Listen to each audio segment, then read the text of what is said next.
দেখো এই অঙ্কটা কী বলছে, বলছে a1/3 b1/3 c1/3 = 0। ঠিক আছে, তাহলে a plus B plus C কত? বেশিক্ষণ লাগাবো না, দেখো ভালো করে দেখো, a1/3 b1/3 c1/3 = 0। ঠিক আছে, তাহলে a plus B plus C বের করবো। আমরা কিছু জানি না ধরো, কিন্তু একটা তো আইডেন্টিটিস জানি। কি আইডেন্টিটিস তা? সেটা হচ্ছে a plus B plus C যখন 0 হবে, তাহলে a cube B cube C cube = কী হয়ে যায়? 3abc হয়ে যায়। এটা তো আমরা জানি, খুব ফেমাস একটা, না জানলে লিখে নাও খাতায়, এটা খুব ফেমাস একটা আইডেন্টিটিস। তো কখন হবে এটা?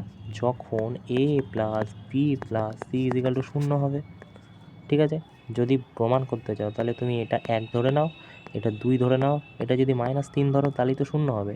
এবারে তুমি এগুলোর কিউব করে দাও, 1-এর কিউব, 2-এর কিউব, -3-এর কিউব করলে এটাই পেয়ে যাবে সমান। ঠিক আছে, করে দেখতে পারো। আচ্ছা, এবারে দেখো, এই আইডেন্টিটিসগুলো আমরা জানি, খুবই ভালো কথা। এবারে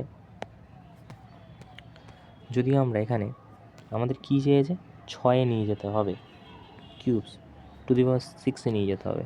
তা প্রথমে যদি আমি এটাকে কিউব করে দিই এখানে এখানে এখানে, তাহলে গল্পটা কী দাঁড়াবে? নিশ্চয়ই এখান থেকে 0টা উঠে গিয়ে গল্পটা এরকম দাঁড়াবে যে a cube B cube C cube কত বলেছি? A cube B cube C cube বলেছি যে 0।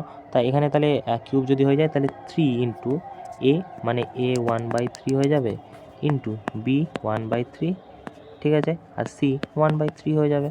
রাইট, এই যে আইডেন্টিটিস ওয়াইজ, রাইট, এটা যা লেখা আছে এটা তাই লিখেছি। এইবারে তো তুমি দেখো, এটা যদি কাটাকুটি হয়ে যাবে, এটা কাটাকুটি হয়ে যাবে, এটা কাটাকুটি হয়ে যাবে, তাহলে এ বি সি = কত পেয়ে গেলাম? পেয়ে গেলাম 3, a 1/3 b 1/3 আর সি 1/3। রাইট, এটা পেয়ে গেলাম। এবারে আমাদের 6 করতে হবে এখানে, তো এদিক 6 হলে তো এদিকেও 6 হবে।